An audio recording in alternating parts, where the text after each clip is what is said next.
Alright, so the first thing that I'm gonna do is remove the steering column.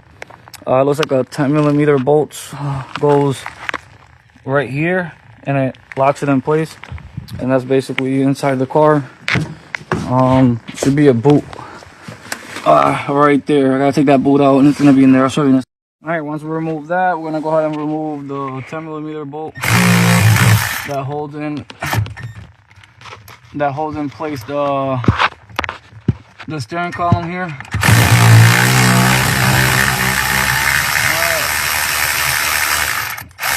Just like that, comes out.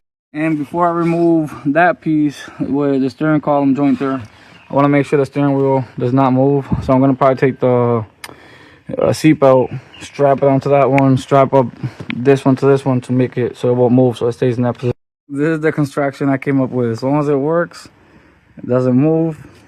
All right, that's what we need it for. All right, now I can go in and start removing the column here. I need both hands for this, but let me see if I can get the camera down there real quick and get it out. All right, so I'm gonna go ahead and lift it. There we go. All right, and this thing kind of goes up and down, you know what I mean, and then it just slides in there. So right now the steering wheel is locked in that position, so when I put it back, it's gonna go exactly the same way.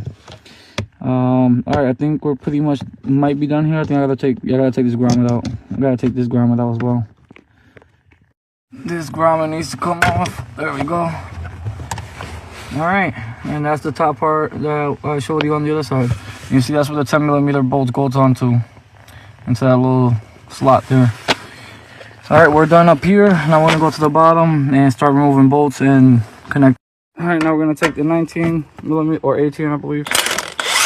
Take this out, all right, and smack or whack her around.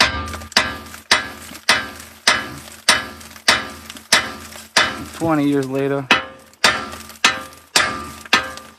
There we go. All right, that's one. All right, now for the bottom, I have to put the jack right in the subframe right there, and then I'm gonna have to remove that bolt, that bolt. There's a bolt here somewhere, if I can see it, right there, and I basically drop the subframe down about 3 inches so I can remove the, rack and pinion. All right, now that I took that support frame out of there, the bolts out the subframe, the only thing holding the subframe on the back is my jack. And we have to, so the front ones, I'm only gonna do about this much, just so I can have the subframe come down this way, and I can just slide out the rack and pinion. But I still got 2 bolts holding the rack and pinion. All right, rack and pinion is almost ready to come out. You can see. Hold on, let me get the camera on there. Basically already, you know what I mean? I was gonna take the connectors on the top out. These connectors right there, where are we? Right there, and then, whoo! Shit. There's the old one. Now we gotta reinstall that one. That shit was not fun. So if you're working on a 2012, I think it's a 2012 Fusion, you gotta drop the subframe that much on both sides. And I'm telling you, it's like a Jenga puzzle. You gotta turn it and turn it and turn it and take it out little by little. It took a while to take it out. And since these connectors got a little bit messed up, I'm gonna tape these one up real good so that won't happen while I'm putting them in, because taking it out is one thing, but putting it in is gonna be another shit show because of this piece right here. This piece is so big, you gotta like turn it, put it in, turn it, put it in, and slowly put it in. But anyways, I'm gonna tape this up real good to all the connectors to make sure that when I'm installing it, nothing gets damaged on the connector area. And yeah, and then it's installed. Boys and girls, we got her in. Woo! Let's secure her in there.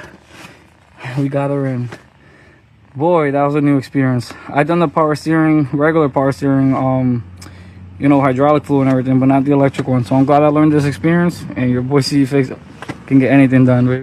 All right, now we put the new tie rod ends, and I'm gonna align it as much as I could, but obviously they're gonna have to bring it to an alignment shop because I'm not in an alignment shop. So we're gonna put it straight as we could. And after this, tighten button everything up, wheels and everything, and check out the power steering. Make sure it's working. All right, last but not least, go ahead and tighten this up.